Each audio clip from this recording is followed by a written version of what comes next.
Bingo, we're back. This is ThinkTech. And this show, which is just initiated now, is Outside In. This is a new beginning today for Outside In. And our special guest is Pauline Chakmakjian. Pauline is, gee whiz, she's with Visit Kyoto. She's the ambassador of Visit Kyoto. She's an international foreign policy and foreign relations entrepreneur. We mean that in the fullest sense of the French word, with several dozen projects in her portfolio. And she's starting a show we hope she will continue called Outside In here in ThinkTech. And this is the idea is that this is a look at Hawaii from an outside perspective. And how do we look to the world? And how can we use that lesson to make ourselves all the better? Welcome to the show. Welcome to your show, Pauline. Hello, Jay.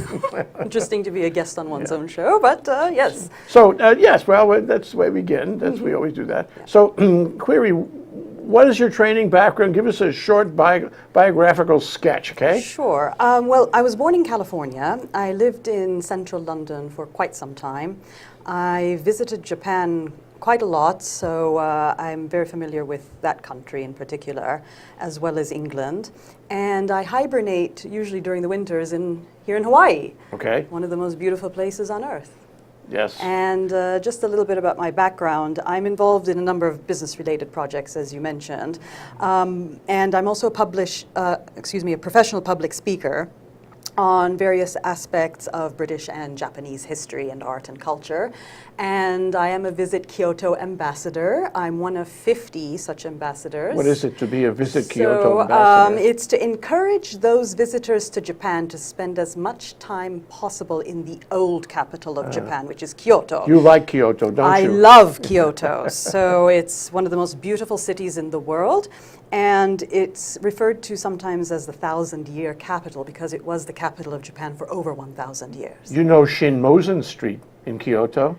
Maybe I do. It's Why the is there art something? district. Yes, The art district. Okazaki. Okay. Is the arts district. Yes, and there are many streets around that area. So the No Theater, which I used to go to a lot, that they had the Kansei School of No there.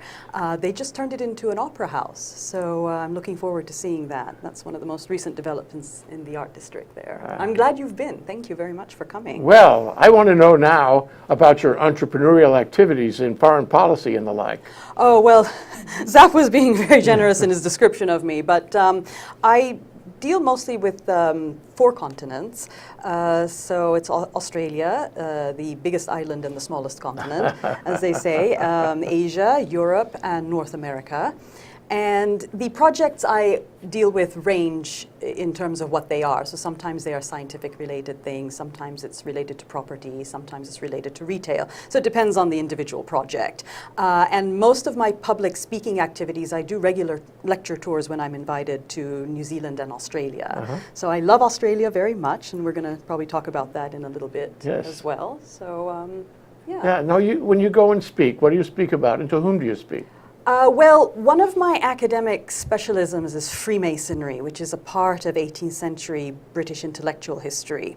And a lot of people sort of grimace and kind of look at you like a half animal when you mention what is Freemasonry, and I have to explain where it was kind of the Facebook of the 18th century. And the Facebook before Zuckerberg. You heard it here on ThinkTech. Yeah. You thought it was a new thing. Nah. So it was a kind of, yes, so nothing's new. People copy ideas that have already come up with, but they just change form over time. As a lot of historians and archaeologists always mention, nothing's changed in thousands of years. It just, we eat different food and wear different clothes now. And so you could call it the Facebook of the 18th century because it was a highly formalized, established social network. And then it started in Britain.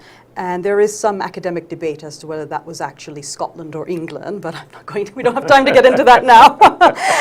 But it eventually spread throughout the world. So the first overseas lodges were founded in Gibraltar and Calcutta by the British. So it was imported into these other places around the world by British military lodges for the most part. So they carried their hobby with them. So it brings a little bit of England or a little bit of Britain back home, back to these places. And then the the locals in those areas, they were encouraged to become members. So eventually it spread all throughout the world. Really, really interesting subject matter, kind of made fun of, even in the academic world. But there's a group of serious scholars that have been looking at this subject for the past 15 years or so. So we're making some progress in that so that people just don't burst out into laughter. No, but I don't think it's worth examining it, because you hear that term, but nobody really knows much about the Masons. Well, they were originally Masons, weren't they? Well, there are three different theories about that, whether there was any direct connection, and then there's a transitional theory, and then in the form that we know it today, which is speculative Freemasonry, in other words, the gentlemen who borrowed certain traditions from the medieval guild of stonemasons, in terms of wearing the apron and the gloves, perfect. That sort of thing.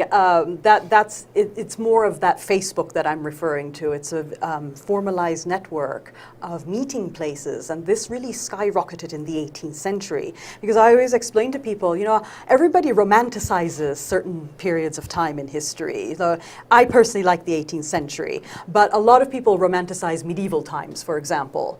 And I always say, oh, that's wonderful, because feudalism, which is the most efficient system actually in the world, if you discount the fact that most people were miserable apart from, from the upper classes, and even those people were sometimes not safe.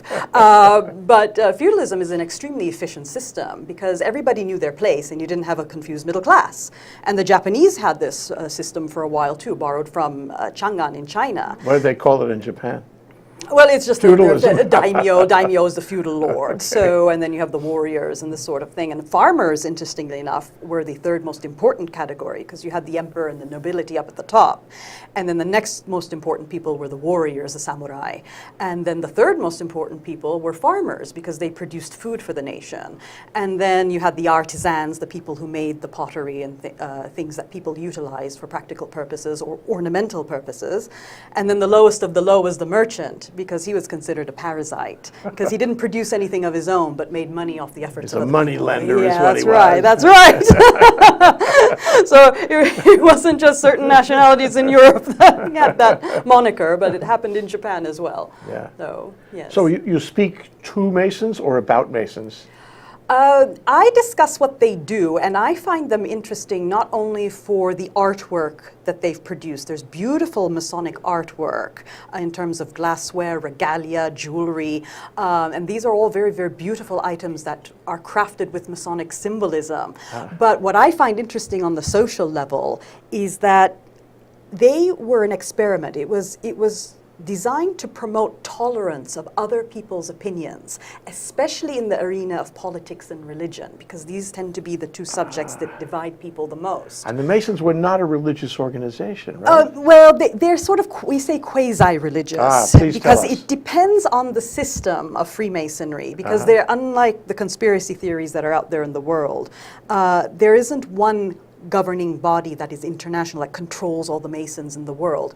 The Mother Grand Lodge of England, as it's referred to, or the United Grand Lodge of England. Is that where it is today? That's the headquarters Still today. for English and Welsh Freemasons. I see, okay. So each country will have their own administrative and ceremonial headquarters. For example, Ireland has their own Grand Lodge. Scotland has their own Grand Lodge. Some countries have more than one Grand Lodge. Can I join the Masons today? Of course, because What do I have to do? you're a true no Akita, Jay. Because originally the membership in England was for Christians, regardless of denomination. So it was kind of an exercise to bring Catholics and Protestants together, because ordinarily they would not have made friends with one another. And then a revision to the membership requirements were made so that you had to believe in God.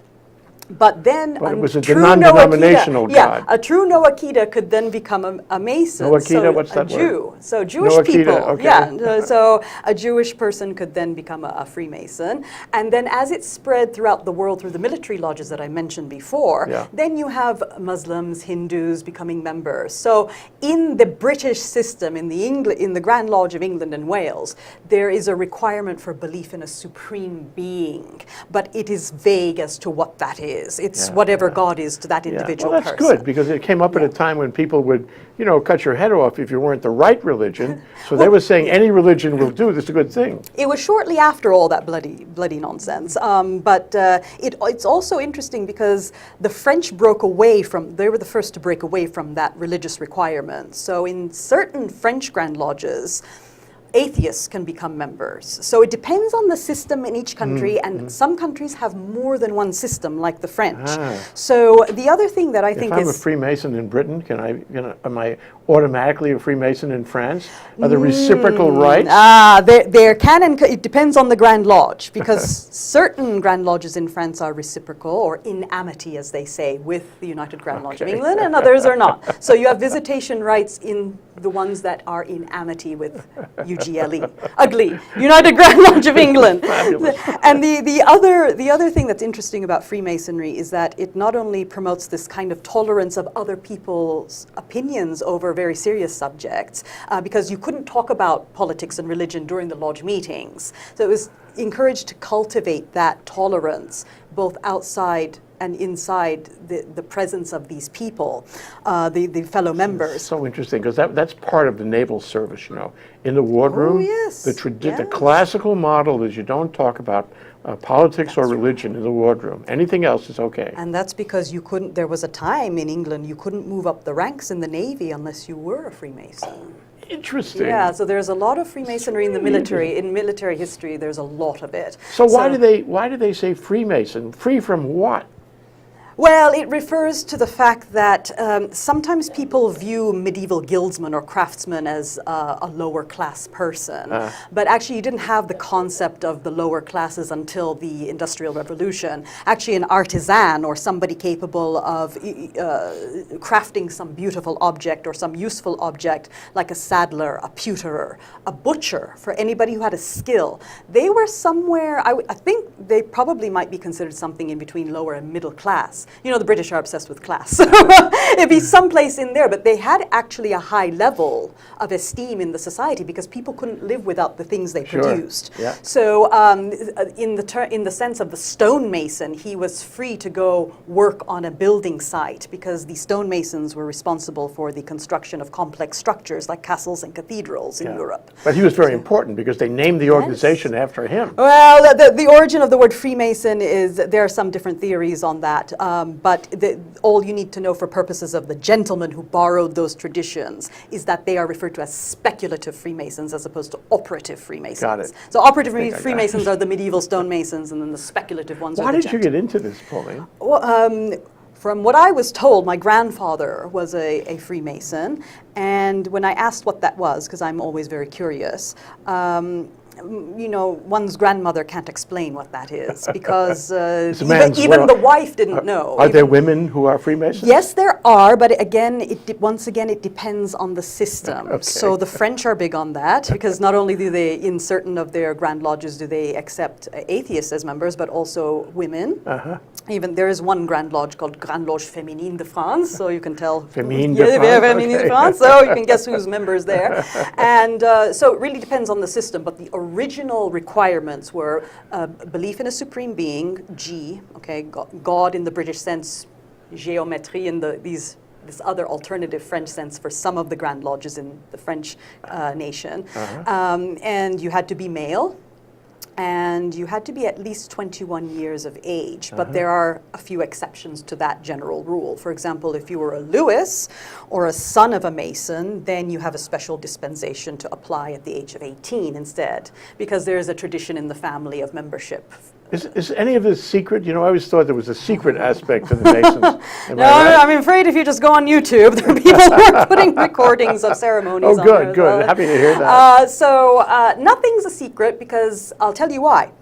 I'm an academic on the subject. I am not a Freemason myself. You could be. I could Why apply, not? yes. Why didn't you I don't join? have the time because you have to, I think if you promise to do something, it's sort of like going to church. If you say you're going to be a member of a particular organization, you should regularly contribute and you should regularly attend meetings.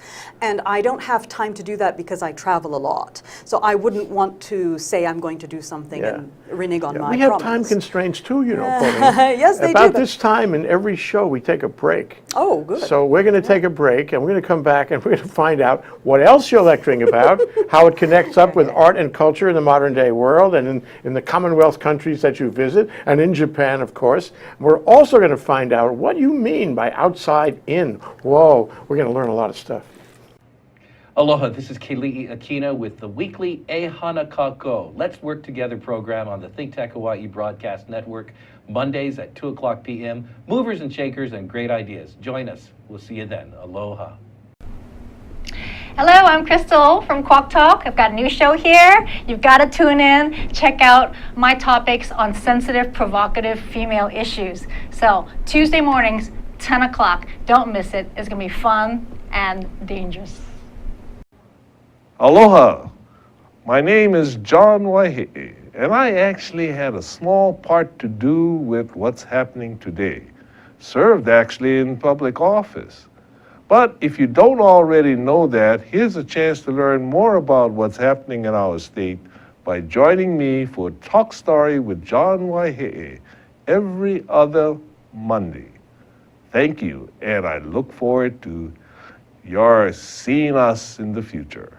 John Waihe, he's going to be next Monday. Anyway, you had other things on masonry before Mason, is that a fair way of saying it? You could say Freemasonry. Freemasonry is more accurate. But let's talk about those things, and then we'll move on.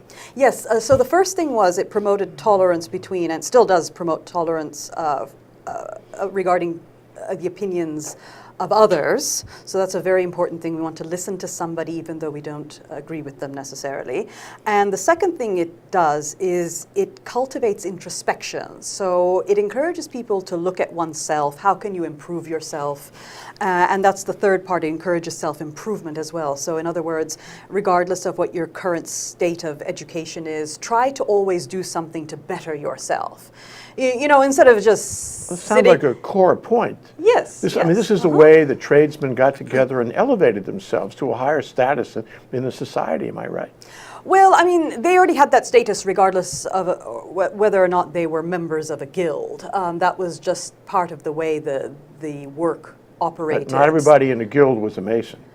It depends. Are you talking about a stonemasons guild or a speculative Freemasons guild? Speculative Freemasons. So Freemason, yes, that's right, because it was the gentlemen, as I mentioned. It's usually the offspring of the gentry and the nobility. Their sons who did the they did the grand tour where they went to Greece and Italy and did sketches of all these ancient ruins. There was a kind of a trend towards antiquity at the time, much like when Napoleon crowned himself. During that era, the end of the 1700s, there was an Egyptian rage. Yeah. So anything Egyptian was fashionable. So before that, anything ancient Greece. It sounds like education is a big part of Masonry, Freemasonry also. So is there a Freemason organization here in Hawaii now?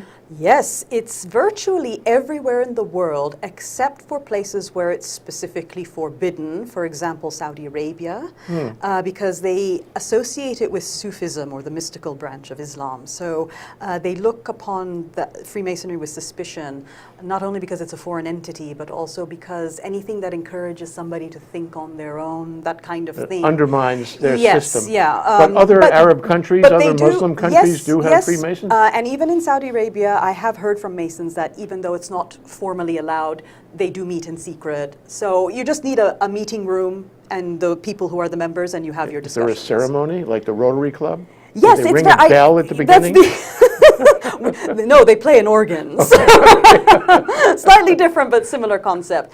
So that's one of the easiest ways of explaining Freemasonry is that it's somewhat akin to Rotary Club or Lions. But it is slightly different in that you should not be joining Freemasonry with the mental intent of promoting your business. But in reality, people do. I mean, that's one of the reasons people join, although you're not supposed to have that intent. It's supposed to be this higher idealized. Sounds terrific. Yeah. It sounds worth joining.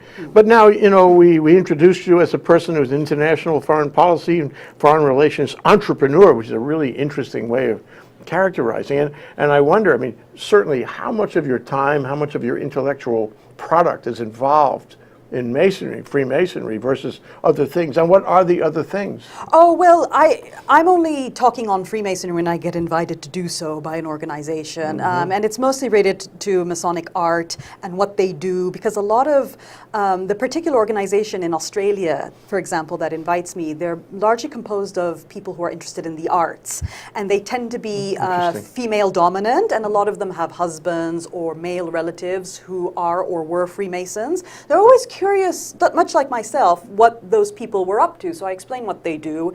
As you asked me before, is anything a secret? Not really, because as I mentioned, I'm not a Freemason. But everything, all the rituals are in the British Library, or you can look online. There are a lot of resources online. Even Masons publish research articles that you can find online now. And you're free to use the library and archives in Masonic libraries. So Before we leave the subject, Yes. though, I do want to ask you, is it on an ascending trajectory or not? Is it growing? Are there Oh, more yes. Masons? Are there fewer Masons? Where is it going? It depends on the country. Interestingly enough, in countries where the Freemasons have opened up a bit more, for example, in England, you can now take tours of the Grand Lodge. So it's something a tourist would do, especially if you like Art Deco, art and architecture, because it's a stunning building, actually. It's a hidden gem. And it's in Covent Garden, which is a beautiful arts district. In countries, interestingly enough, where they've opened up a bit and started to explain what they're doing, the membership has gone down. And in countries where it's still a bit of a mystery, it's kind of exclusive to become a member, the membership is going up. So people used to get annoyed by the fact that they were secretive, but the mystery actually helped them. Mystery helps. Yeah, because people want to belong to something exclusive. Sure they do. Everybody thinks they're special. You use it, what is a snowflake? Everybody's a snowflake now. So, I want to get to the other areas just for a moment. yes. That is international foreign policy and foreign relations and entrepreneurship in those areas. Can you talk for a minute or two about that? Yes. Well, people sometimes mistake entrepreneur for just solely referring to business or commercial endeavors. And actually, from the origin of the word, it actually means anybody who takes action or starts something. So we've got a little bit of a project that's with the Consular Corps here in Hawaii. So as many of your viewers probably know, there is a small, tightly knit consular corps of mission consuls, consul generals from certain countries in the Asia Pacific mainly, and also honorary consuls. So there is an international community in Hawaii. Yes. Oh, yes. There aren't many of each country, and we don't have all countries represented because Hawaii is not as cosmopolitan as say, the most cosmopolitan city in the world, We which have is London. Consulates, we don't have embassies here. Yeah, so we have mostly honorary consuls, and they're quite interesting individuals, and not many people know about them. So I wanted to start something, and the 200th anniversary of the Corps is approaching in 2024. So we have a project that we're working on with them, with a small team, and Admiral Zlatoper, as you know, just stepped down as Dean of the Corps, so now we have a new lady who's the Corps Dean, and we're working closely with them. This is an event you're going to build? It's more of a log of the history. We don't know what form exactly it will take yet, but it's more along the lines of a book. So that's very interesting because a lot of people aren't aware of the international community here, and they're actually the most interesting people. And that's the reason for the outside-in concept. It's interesting that there is an international community. It's not only the Consular Corps, it's the diplomats, American diplomats who have retired here and who are sometimes connected with the East-West Center. But in any event, a lot of retired ambassadors and other diplomatic officials live here and engage here. And many of them under the rubric of Pacific Forum, CSIS, which is meeting just in a week or two for its annual Board of Governors. I hope I see you there. Yes, it's on the Ides of March, is it not? Exactly right. It's on the 15th of March, yes. I have a friend who's born on that day, and he hates it when you get bored of hearing the same, because everybody thinks they're saying something original. Yeah. He's going to be 70 soon, so he's getting very Talk tired. to me about outside in, Pauline. What does that mean? Yes. How do you see that unfolding? Yes. So, as I mentioned, we all know Hawaii is an extremely beautiful and special place. Otherwise, none of us would spend any time here or live here, either part of the year or all year round. However, I think, much like the Freemasons focus on self-improvement, I think there could be things that we could do better if we have those discussions and maybe see how people in the outside world do things. Instead of always looking inside out, we might want to start looking outside in. Yeah. I know it's a new concept, and you know how things like that Well, I think operate often here. we look inside. We don't even look outside at all. Sometimes. Well, you do sometimes. I always hear this expression that people throw around, and it's you're either on the island or off the island. But mobile internationalists, such as myself, we're both. We're both on the island and off the island. So we go see what other people do and see how maybe it can be applied to Hawaii. And I've seen a huge, I have to say, I'm very impressed because I thought this place was doomed to be backwards forever. But I've seen a change in the past 2 or 3 years where people who are born and or raised in Hawaii, they've gone off to the mainland or elsewhere, and they're bringing back this technical knowledge back to Hawaii. And they're just, they're starting up these enterprises in primarily the tech sector. And also in the arts sector, which is coming up next week, which is very exciting, and I encourage everybody to try to go to as many events as possible. It's the Honolulu Biennial. So the original idea, of course, is from Venice. The Venice Biennial has been going on, I think, since 1895. Tell us, what is it? What is it? How does it operate? Yeah, well, I think you just Google it and put Honolulu Biennial, and it's happening from, I think, the 8th of March to the 11th. And then it goes on for it's 2 months, but the kickoff week. Is it around the art museum? It's the hub, the IBM building. So it's 333 Ward, I think. So I would encourage people to visit the website because the events listing is on there. And I'm impressed because it's the first time they're doing it. But again, from what I've noticed, and there are plenty of examples that we can go through in the shows later on, that the idea comes from elsewhere. So I think Venice is on its 57th biennial this year. So that's been going on. Yeah, from another century it's been going on. Yeah. So Hawaii just finally caught up. But the best ideas are the ones you copy and improve, isn't it? Yeah, and everybody's always copying from it. There's nothing wrong with Hawaii copying from others, but we'd like to encourage more of that behavior so things kind of get more sophisticated. Do you think here. Hawaii has a future in art? I think it's... I mean, as an international arts center is what I mean. I'm not so sure about that. No, I don't think one can replace places like New York or Paris, or in fact Tokyo for things like that. So it's too small. And the population is much smaller. I think it's got a better hope for things like you had the conservation conference, didn't you, last year? Yes. So I think it's for its strengths. I think it should go with that. So we had this little discussion at Booz Allen Hamilton during their Ideas Festival of what could Hawaii be known for besides the beach? Because even to this day, if I'm abroad and I meet my friends in other countries, they go, well, what are you doing there? Don't you just go to the beach all day? We have to rebrand ourselves. Yes. I mean, so Booz Allen and Hamilton, they were thinking, well, could we be known for something related to technology like AR, VR, augmented reality, virtual reality? If we organized a conference, something like that, and encouraged people to come, people always would probably want an excuse to come to Hawaii. But we have to be thinking about it. Yeah, we have to be talking about it and thinking about it and not being so insular and provincial. And we'll think about it on your show, won't we? Yes. You're going to bring people in. Are you going to talk about how they feel about us? You can talk about what we can learn from them and how we can take all of that, synergize all of that forward. That's Pauline Chakmakjian. She's going to be doing Outside In. You'll see her in this chair instead of that chair, starting very soon. We really appreciate you coming down, Pauline. Thank you very much, Jay. See you soon. Cheers. Aloha.